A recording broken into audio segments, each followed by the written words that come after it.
Kelsey Mitchell has always been known as the quiet competitor, the reliable scorer, the one who kept her head down, gave the standard post-game quotes, and moved on. But this time, she didn't just give another safe answer, she broke her silence. And when she finally spoke, she dropped a statement so heavy that it sent shockwaves across the WNBA. Caitlin Clark, the rookie phenom, hasn't just helped the Fever, she has changed the world, changed the dynamic of basketball. Think about that, changed the world. This wasn't a random compliment. It wasn't the usual, she's a great teammate fluff. It was a declaration, a truth bomb, a line so bold that fans, media, and even rival players have been dissecting every syllable since she said it. Was this admiration, a hint of rivalry, or was Mitchell doing something much bigger, rewriting her own role in the Fever's story? Either way, one thing is clear, the WNBA hasn't stopped buzzing since. But what makes Mitchell's words so powerful isn't just what she said, it's who said it, and that's where the story really begins. Before Caitlin Clark, before Aaliyah Boston, before the sold-out arenas and primetime broadcasts, there was Kelsey Mitchell. And for years, she was on her own. The Indiana Fever were the league's forgotten team, the punchline, a franchise that opponents circled on the schedule, not as a challenge, but as a night off. 5-win seasons, 20-point blowouts that felt routine, coaches fired almost yearly, empty stands that echoed with apathy. It wasn't just losing, it was irrelevance. And through all of it, there was Mitchell, carrying the franchise's burden while pretending that the future was brighter than it looked. Night after night, she showed up. She dropped buckets, she faced the cameras. She gave answers like, "We're building and we're improving," knowing full well that improvement was nowhere in sight. That was her reality. She wasn't just a player, she was a survivor. She was the one keeping the flame alive when everyone else gave up. So when Mitchell speaks now, it matters, because she has lived through both versions of this team, the basement and the rise. And that makes her next words all the more shocking.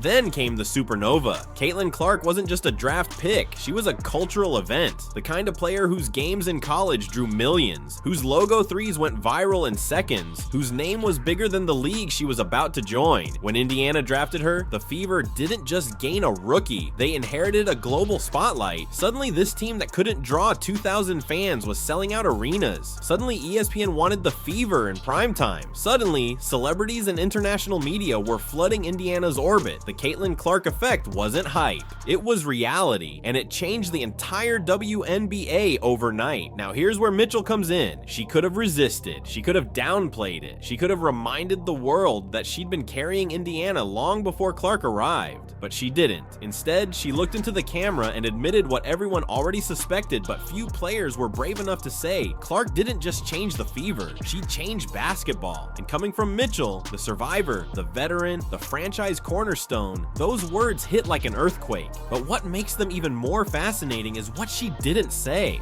Because if you've been following the WNBA closely, you know the truth. Not every veteran has welcomed Caitlin Clark with open arms. Some have thrown shade. Aja Wilson has taken veiled shots about hype and media favoritism. Cheryl Swoops publicly downplayed Clark's rise. Other vets have let their body language and on-court actions speak for them, from hard fouls to icy interactions. So when Kelsey Mitchell had her chance, the world braced for more of the same. After all, if anyone had a reason to be bitter, it was her. But what came out of her mouth shocked everyone. No jealousy, no digs, no bitterness, just genuine admiration. She didn't just acknowledge Clark's impact, she validated it. She lifted Clark up while also reminding fans, subtly but firmly, that she too played a role in laying the foundation. It wasn't surrender, it wasn't self-erasure, it was balance. And in a league where drama often dominates headlines, Mitchell's approach stood out like a beacon. She wasn't afraid to praise Clark, she wasn't afraid to share the spotlight. That kind of authenticity is rare, and it's why her comments are still being dissected days later. But what makes Mitchell's voice even stronger is what's happening inside the Fever locker room.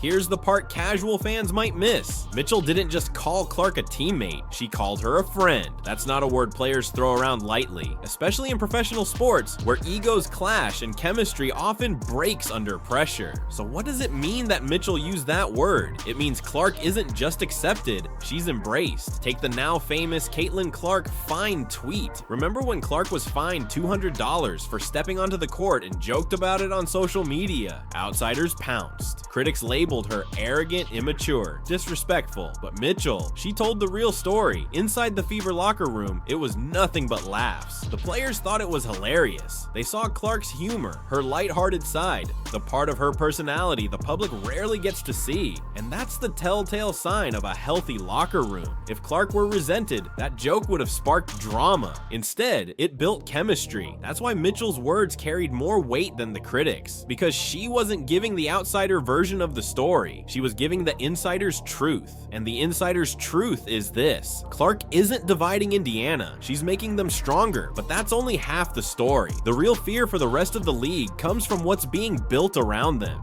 Mitchell, Clark, Aaliyah Boston, Lexie Hull. 4 names that together represent something the WNBA hasn't seen in years. A foundation built for dominance. Boston is already one of the most skilled post players in the league. Hull brings the grit, the hustle, the defense that doesn't always show up in the box score. Clark is the superstar magnet bending defenses and media attention alike. And Mitchell, she's the glue, the veteran scorer who balances it all. Together, they're not just building a playoff team, they're building a dynasty blueprint, and Mitchell knows it. That's why she hinted she'd even take a pay cut to keep this core intact. Think about that. In an era where athletes are told to get the bag, she's saying she'd sacrifice money to keep the Fever's Fab Four together. That's not normal, that's revolutionary. And it proves one thing: Mitchell doesn't just see Clark as a teammate, she sees her as the key to Indiana's transformation. Which brings us to the bigger question: what does this mean for Mitchell's own legacy?